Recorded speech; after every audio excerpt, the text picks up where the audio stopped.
Let's chat about examining changes in your local community with GIS. Just outside our ESRI office in Colorado, a large condominium complex just broke ground. To the spatial thinker, its construction invites consideration of scale, change, and geography. On a local scale, the hilltop site in Broomfield was chosen because of the excellent views its residents will have of the Colorado Front Range, which incidentally were formerly enjoyed by my colleagues on the north end of our building. Regionally, construction occurs here as a part of population growth, fueled by the combination of high-tech industries, including GIS, and amenities such as the nearby universities, including the University of Colorado down the road. Go Buffaloes! So this all makes Colorado one of the highest and fastest growing states over the past 30 years.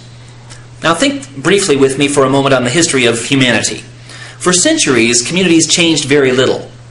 And indeed, some communities today undergo very little change. Some communities are shrinking. That's the kind of change they're going through. Other communities are growing.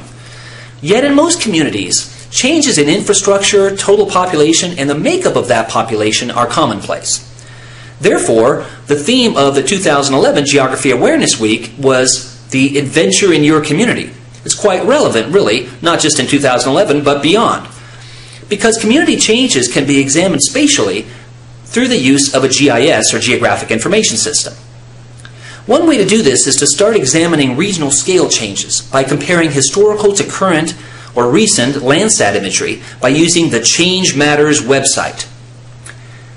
At a local scale, use ArcGIS Online and add 3 types of base maps: Bing imagery, the ArcGIS Online imagery, and USGS topographic maps, for example. You can pick other layers, but these 3 are nice in that they were taken at different times, different years.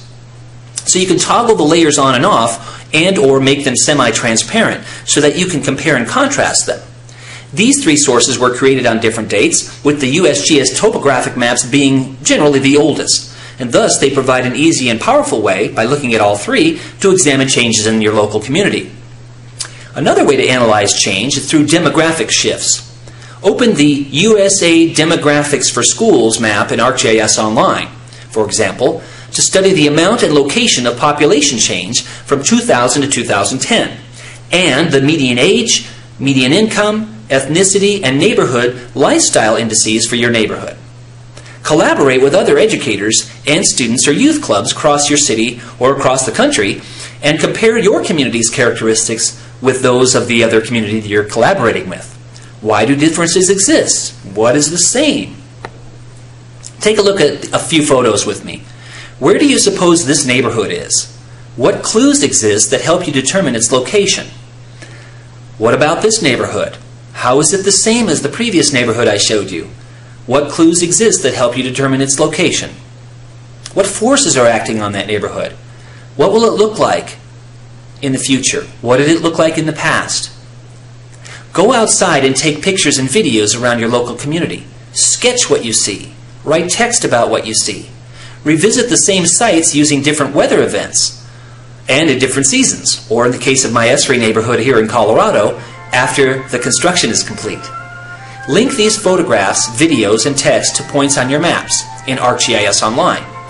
What changes are occurring and why? What will your community look like and be like in 5 years, in 10 years, in 20 years?